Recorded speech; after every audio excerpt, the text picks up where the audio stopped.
अस्सलाम वालेकुम friends, welcome to classic entertainment channel, जहां हम आपके लिए लेकर आए हैं सिलसिलेवार नॉवल मुझे चांद चाहिए की एपिसोड 42, जिसको आपके लिए तहरीर किया आरएस रेशब ने। तो फिर जल्दी से चलते हैं नॉवल की तरफ, मगर उससे पहले अगर आपने अभी तक हमारे चैनल को सब्सक्राइब नहीं किया तो उसको सब्सक्राइब करें, आइकॉन बटन दबाएं ताकि हमारी नई और नई वीडियोस आपको सबसे पहले देखने को मिलें। और जैसा कि आप जानते हैं कि आरएस रेशब कहती हैं कि कमेंट तो बिल्कुल मत कीजिएगा। तो जनाब चलते हैं नॉवेल की तरफ। इस्लाम में औरत पर तशद्दुद करने की इजाज़त नहीं है, लेकिन अगर इस नावल में आपको ऐसी कोई बात दिखाई गई है तो वो किरदार की नौयत के बाइस होगी। चलिए नावल की तरफ चलते हैं। माजी। सबा की बातें कमर के अंदर की शकील फितरत मर्द पर संगबारी करके उसे बेदार कर गईं। उसका जब्त बस यहीं तक था। वो जारहाना अंदाज में आगे बढ़ा और बड़ी बर्बरियत से उसके रेशमी बालों को अपनी मुट्ठी में जकड़ कर झटका। नापाक औरत, तू अब तक मुझसे मोहब्बत का ढोंग रचा रही थी। तेरी इन चालबाजियों में आकर मैंने अब्बा जी का दिल दुखाया। मैंने रूही को आज तक उसका जायज़ मुकाम नहीं दिया, और तूने। वो एक हाथ से उसके बाल जकड़े, दूसरे हाथ से उसके जबड़ों को सख्ती से दबाकर बोला। तकलीफ के मारे सबा की आंखों के किनारों से सेले रवां हो गया। कसम लेने का मैंने कुछ नहीं किया, वो गिड़गिड़ा कर बोली। झूठ बोलती है तो फाहिश औरत। कमर ने उसके चेहरे पर जोरदार तमाचा जड़ दिया, जिससे वो छल कर सोफे पर जा गिरी। वो तकलीफ के मारे चिल्ला चिल्ला कर रो रही थी, मगर वो अपना सारा इश्ताल, सारा जहर उस पर उंडेल कर घर से बाहर निकल गया। हाल, बल्कि आप क्यों, मैं खुद ही दादू को कॉल करके बता देता हूँ। आपके पास जो मेरी अमानत थी उसे मैंने वापस ले लिया है। अजलान हैदर ने हाथ बढ़ाकर आना को अपने हसार में लिया था, जो खौफज़दा नज़रों से कभी अजलान तो कभी कशमाला हैदर को देख रही थी। अच्छा, तो आखिर बाप की ज़बान तुम्हारे मुंह में आ ही गई। ये धमकी किसी और को जाकर देना आजी। मैं अपने जीते जी इस लड़की को कभी भी तस्लीम नहीं करूँगी। अगर तुम कराची फ़ोन करोगे तो मैं भी सबको बताऊँगी कि किस तरह इस लड़की ने तुम्हें बसाया था। फिर देखती हूँ कैसे इसकी बहनों पर लोग थू थू करेंगे। आना कशमाला हैदर की जहर उगलती ज़बान को देखकर पानियों से भरी आंखों के साथ सर नफ़ी में हिलाने लगी थी। बस कर दें आप प्लीज़। सूरत हाल बस से बाहर होने को थी। सब कुछ इख्तियार से बाहर होता दिखाई दे रहा था। अजलान के हसार में खड़ी माऊफ होते जहन के साथ वो यकदम चिल्लाई थी। आप यही चाहती हैं ना मैं अजलान की ज़िंदगी से चली जाऊं? वो मचल कर उसकी गिरफ्त से आज़ाद हुई थी, जिसे दरमियान में अजलान हैदर ने टोका था। आना, बस अजलान प्लीज़। नीली शफाफ आंखें पानियों से भरी थीं। उसकी हालत दगरगूं थी, जो कांपती आवाज़ में बोली। आप यही चाहती हैं ना मैं इस रिश्ते से आपके बेटे को आज़ाद कर दूं? तो जाएं। किया। आज अना एजाज अपने होश व हवास में अजलान हैदर को अपनी ज़िंदगी से बेदखल करती है। उसकी आवाज़ लम्हे भर के लिए लड़खड़ाई थी। आंसू बह रहे थे। दिल जैसे जुदाई का सोच कर बैन कर रहा था। चंद खुशनुमा ख्वाब जो अभी आंखों में बसे ही ना थे, उन्हें आंखों से नोच कर निकाल दिया था उसने। आना, ये क्या बोल रही हो? अजलान हैदर चौंक कर बोला, जिसे उसने हाथ उठाकर रोक दिया। अजलान प्लीज़, अब और नहीं। अब और अपनी तस्लील की इजाज़त किसी को नहीं दूंगी। जो हो चुका है मैं उस पर पछताना नहीं चाहती। इससे ज़्यादा और ज़िल्लत उठाने की मुझ में हिम्मत नहीं है। मेरे लिए मेरे बाप की इज्जत से बढ़कर इस दुनिया में कुछ भी नहीं। वो शिकस्त खोरदा सी बिखर रही थी, जिसकी ज़िंदगी किसी तूफान से नबरत आसमां थी, जिसे कशमाला हैदर ने 2 कौड़ी का बना दिया था। अगर समझदार होगी तो यही तुम्हारे लिए बेहतर है। उनका अंदाज जताने वाला था, जिसे अजलान हैदर ने दरमियान में टोका था। Mom please. उसके इल्तिजाइया लहजे पर कशमाला हैदर ने नज़रों का जाविया बदला था। तुम्हारे लिए यही अच्छा है लड़की, कि तुम जल्द अज जल्द अजी की ज़िंदगी से निकल जाओ। अगर तुम फिर भी बाज नहीं आई तो तुम पछताओगी। अजान हैदर की खून आलूद आँखों को देखकर आना को धमकी देना ही गनीमत जाना, जो शिद्दत कर्ब से आंखें मीच गई। आज वो एक बार फिर एहसास कमतरी का शिकार हुई थी। अपनी कमाई की रोती बिलखती जिंदगी पर कलसी थी।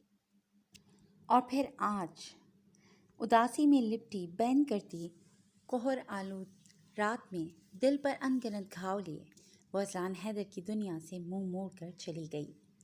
जिसे खुद से दूर दस्तबरदार होता देखकर वो कशमाला हैदर की सिमत गैज़ व गज़ब में पलटा। मॉम, आप क्या चाहती हैं आखिर? मैं आपका नाफरमान बेटा कभी भी नहीं बनना चाहता, मगर आपकी सोच को क्या हो गया है? आप तो ऐसी टिपिकल सोच नहीं रखती, फिर ऐसी बातें क्यों कर रही हैं? क्योंकि मुझे वो लड़की तुम्हारी ज़िंदगी में बिल्कुल नहीं पसंद। मैं अपने मयार के मुताबिक तुम्हारे लिए लड़की ढूंढ कर लाऊंगी। वो उसका सता हुआ चेहरा अपने हाथों के प्याले में भरकर बोली, जो खुद पर जब्त के कड़े पहरे बिठाते हुए सुलग कर बोला, मैं आपको बता चुका हूँ, मैं अपनी बात से पीछे नहीं हटूंगा। वो लड़की जो अभी यहाँ से बाहर गई है वो मेरी मंकोहा है। वो मेरे मयार पर हर तरह से पूरी उतरती है। मैं उसे किसी कीमत पर भी खुद से अलहदा नहीं करूँगा, चाहे आना चाहे भी तब भी। और वो नहीं पछताएगी। पछताएंगी आप मॉम, जब अपने ही बेटी को आप देखने के लिए भी तरस जाएंगी। मुझे आपकी जान की कसम है, जब तक आप आना को कबूल नहीं करेंगी मैं भी आपको अपना चेहरा नहीं दिखाऊंगा। यह अजलान हैदर का वादा रहा। वो आज बोलने पर आया तो बोलता ही चला गया, जिसे दमबखुद सी कशमाला हैदर सुन रही थी। वो फितरतन कितनी भी जाबे सही, लेकिन अपनी औलाद से उन्हें बेपनाह मोहब्बत थी। जब ही सदमे के बाइस लरसते हाथों से उसका मजबूत हाथ जकड़ते हुए तड़प कर बोली, नहीं अजलान प्लीज़। उसकी लहू रंग आंखों में तैरते कर्ब ने कशमाला हैदर के दिल को मसल डाला। फैसला आपके हाथ में है मॉम। वो नरमी से खुद का हाथ आज़ाद करवाते हुए एकदम पलटा था और चलता हुआ वहाँ से निकल गया था, जिसके इस इकदाम पर वो साकत सी उस जानिब तकती रह गई थी जहाँ से वो भी गया था। मासी। शाम ढली घर वापस पहुंचने पर मुलाजमा से सबा के बारे में इस अफसार पर मालूम हुआ कि सुबह जिस वहशत व बर्बरियत पर पहुंचकर जालिमाना सलूक वो सबा के साथ कर आया था, उससे सबा के साथ साथ अपने आने वाले बच्चे की जान को भी वो मौत के दहाने पर खड़ा कराया था। अस्पताल पहुंचने पर हारिश अली के मुंह से उस रूह फरसा खबर ने उसे फना कर दिया। आखिर बेवफा ही सही, मगर वो उसकी ज़िंदगी थी जिससे वो बेपनाह मोहब्बत करता था, और वो नन्ही जान जिसकी आंखें खुलने से पहले ही वो उससे उसकी माँ का साया छीन चुका था, जो दर्द के बेकरार समंदर को अबूर ना कर सकी और खालिक हकीकी से जा मिली। कमर अली शेख अस्पताल के ठंडे मार्बल पर ढह गया। बच्चे की हालत अब भी तसल्ली बख्श ना थी। वो ऑक्सीजन में जकड़ा जिंदगी और मौत की कशमकश में मुब्तला था। आने वाले लम्हों में जीत किसकी होती है, जिंदगी की या मौत की, इससे कमर अली को कोई गर्ज ना थी। बिलाखिर कुछ घंटों की सड़ तोड़ कोशिशों के बाद डॉक्टर ने उन्हें बच्चे की सेहतयाबी की नवीद सुनाई थी। उस दिन के बाद से कमर अली ने खुद को इस सब का जिम्मेदार समझ लिया। उसके लबों पर मुस्तकिल चुप का पहरा रहने लगा। इन सब के दरमियान वो उस नन्ही जान को बिल्कुल भूल गया। वो चाहकर भी उसके और अपने दरमियान इस अनदेखी सी हाइल दीवार को हजार जतन के बावजूद भी ना गिरा सका। वक्त का काम है गुजर जाना, और वो गुजर ही गया, ख्वाह वो अच्छा हो या बुरा। बच्चे का नाम हारिश अली ने एजाज अली शेख रखा, जिसे कमर की इजाज़त से उसने समीना की सूनी गोद में डाल दिया। जगह जगह पर हर कदम पर कशमाला हैदर की आवाज़ें उसका ताक़ुब करती रहीं। वो तकरीबन भागती हुई हॉस्टल के गेट तक पहुंची। बारिश की शिद्दत में इजाफा हो गया था। वो मुकम्मल तौर पर भीग चुकी थी, मगर इस पल उसे जैसे खुद का भी कोई होश न था। वो कहीं दूर जाना चाहती थी, शायद खुद से भी। वो इस तवील शब के कल्लाते हुए अंधेरे से जुदा होना चाहती थी, इस हकीकत से मुंह मोड़ना चाहती थी जिसका वो दावा कर आई थी, या शायद वो डर रही थी, हिजर काटने पर या दुख सहने पर, या शायद इस तवील इंतज़ार के बाद एक लापता मुकाम के लिए। आना, प्लीज़ मेरी बात सुनो। वो भागते हुई आना को मुसलसल पुकार रहा था, जो कानों को लपेटे तेज़ी से अपने कमरे की जाने भागी थी, जिसका काज सा दिल ایک بار پھر ٹوٹا تھا۔ وہ حیرت، دکھ، صدمے، اپنے اعتماد کے ریزہ ریزہ ہو جانے پر نوحہ کنا تھی، جسے اذان حیدر نے کمرے میں داخل ہوتے ہی جا لیا۔ وہ اسے دیکھ کر تیزی سے آگے بڑھا تھا اور ایک دیوانگی کے عالم میں اسے تھام کر اپنے ساتھ لگاتے ہوئے دھیمے سے بولا، آخر اس سب میں میرا کیا قصور ہے جو تم میرے ساتھ اس طرح سے بہیو کر رہی ہو؟ تم ہماری زندگی کا اکیلے فیصلہ کرنے والی کون ہوتی ہو؟ اس کو اس پر شدید تاؤ آ رہا تھا، جو ساکت ہوئی کھڑی تھی، مگر اس وقت وہ بے بس تھا۔ فار گاڈ سے کانا، تم احتجاج کرو، مجھ پر چلاؤ، غصہ دکھاؤ، مگر پلیز اس طرح سے میرے ساتھ مت کرو۔ اس نے آنکھیں میچی ہوئی تھیں، جیسے خوف ہو کے نظریں ملنے پر وہ اپنے دعوے سے منحرف نہ ہو جائے۔ تم جانتی ہو تم میرے لیے بہت اہم ہو، مجھے تمہیں باور کرانے کی کوئی ضرورت نہیں۔ I am madly in love with you. وہ لمحہ جیسے خواب تھا، جس میں مدھم سی سرگوشی تھی، کوئی کسک نہ تھی۔ آنا اس کی سمت متوجہ نہ تھی، جو اس کے کانوں میں کوئی اسم پھونک رہا تھا۔ تم ایک گندا خون ہو، میری ماما نے ان کے ساتھ بیٹھنے سے منع کیا ہے، ان سے زیادہ بات مت کیا کرو، یہ تو صرف پیسوں کے بھوکے ہیں۔ ماضی کی باز گشت جیسے اثر نو اس کے ارد گرد گونجنے لگی۔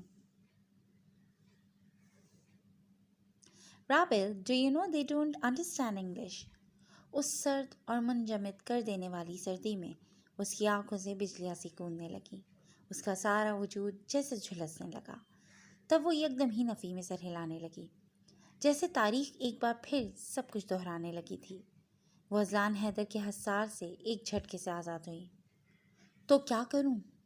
لب بہت آہستہ سے واہ ہوئے تھے۔ سب کچھ بھول کر میرے ساتھ رہو، دھیمے لہجے میں عجیب سی درخواست تھی۔ یعنی خود غرض بن جاؤں؟ اذان حیدر کے بوجھل لہجے میں پنہاں درد بھی اس کے سر جذبات میں حدت نہ پیدا کر سکا۔ وہ سپاٹ لہجے میں بولی، نہیں، تم مجھے کچھ وقت دو، میں سب کچھ ٹھیک کر دوں گا۔ وہ اس کا چہرہ اپنے دونوں ہاتھوں میں لے کر دل گرفتگی سے بولا، کب تک؟ آخر کب تک میں وقت دوں اس رشتے کو؟ ایک وقت ہی تو دیتی آئی ہوں اس رشتے کو ان 24 سالوں سے، اور آپ پھر وقت مانگتے ہیں مجھ سے؟ اس کی آنکھوں میں تیرتی کرب انگیز لکیروں اور درد بھرے آنسوؤں نے اذان حیدر کے دل کو مزل ڈالا، جو نوحہ کنا تھی۔ آخر دیا ہی کیا ہے اس رشتے نے مجھے ماسوائے دکھوں اور ذلت کے؟ نہ گھر کا سکھ، نہ بہنوں کا۔ اپنے اندر اس طویل عرصے میں صرف ایک جال بنا تھا، پریشانیوں کا، سمجھوتوں کا، اور آپ مجھ سے پھر بھی وقت مانگتے ہیں۔ اس کے ملیح چہرے پر کڑے ضبط کی دردناک تحریر رقم تھی، جس کے گلے کی ابھری نسوں کو دیکھ کر اسے بخوبی اندازہ ہو رہا تھا کہ وہ شدت ضبط کے کڑے مراحل طے کر رہی تھی۔ کاش کہ میں اپنا نصیب بدل سکتی۔ حسرت و یاس سے خود کلامی کرتے ہوئے وہ زمین پر ایک ہارے ہوئے جواری کی طرح بیٹھی تھی۔ ایک چھوٹی سی کوشش کی تھی میں نے اپنے بے رنگ خوابوں میں رنگ بھرنے کی، مگر شاید مجھ جیسی لڑکی کے ساتھ ایسا ہی ہونا چاہیے تھا۔ چاند پر کمن ڈالنے چلی تھی، اپنی حد، اپنی حیثیت بھول کے، پسی میں تو گرنا تھا۔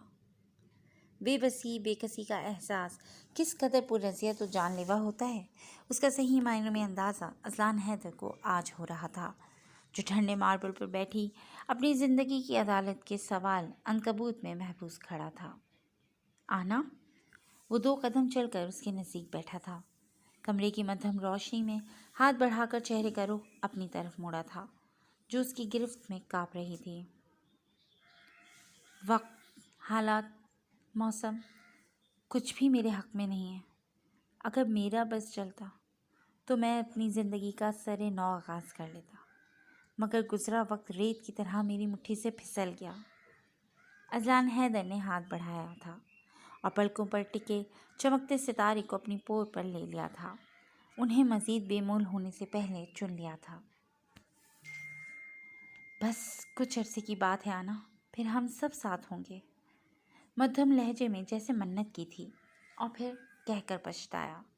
آنا کے چہرے پر واضح طور پر ناگواری نظر آنے لگی، جو اس کا نازک ہاتھ تھامے بیٹھا تھا۔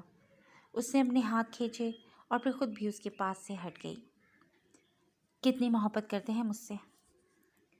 اس نے دکھتے سر کو دونوں ہاتھوں سے تھام کر استہزائی انداز میں پوچھا۔ جانے وہ کیا جاننا چاہ رہی تھی، یا شاید اسے آزمانا چاہ رہی تھی۔ اس سوال کا کیا مطلب ہے آنا؟ تم اچھے سے جانتی ہو تمہاری میری زندگی میں کیا اہمیت ہے۔ اذان حیدر چند لمحے خاموش کھڑا اسے دیکھتا رہا، پھر نرمی سے اسے اپنے ساتھ لگا لیا۔ تو پھر میرے سوال کا جواب دو اذان حیدر، تمہارے لیے میری بات کی کتنی اہمیت ہے؟ کیا تم میرے لیے مجھے چھوڑ سکتے ہو؟ اس کے پوچھنے کی دیر تھی، اذان کا چہرہ بجھ سا گیا۔ وہ تلملا کر اسے خود سے دور کرتے ہوئے بولا، What the hell are you talking about؟ میں ایسا کچھ بھی نہیں کروں گا۔ ایک عجیب سی بے بسی اور جھنجھلاہٹ تھی اس کے لہجے میں۔ وہ اسے شاکی نگاہوں سے دیکھتی اپنے آنسو پوچھنے لگی۔ تو پھر ٹھیک ہے اذان، مجھے بھی آپ سے اب کوئی بات نہیں کرنی۔ میں اب مزید اس ناپسندیدہ رشتے کا بوجھ نہیں اٹھا سکتی۔ اس کی ذہن میں بجھے یہ الفاظ کسی تیز دھار نشتر کی طرح اذان حیدر کے دل میں کھبے تھے۔ اس کے انداز سے غم و غصے کی ایک شدید طوفانی لہر اٹھی تھی۔ تم غصے میں بہت غلط بول رہی ہو آنا۔ اسے گہرا سانس لے کر اس کے آنسو صاف کیے، جو ہتھے سے اکھڑ گئی۔ بالکل بھی نہیں، یہ رشتہ میرے لیے ایک بوجھ ہی ہے جسے میں کئی سالوں سے ڈھو رہی ہوں، مگر اب نہیں۔ آنا کے ہاتھ اذان کی کمزوری کا سامان لگا تھا، جسے وہ چاہ کر بھی گنوانا نہیں چاہتی تھی۔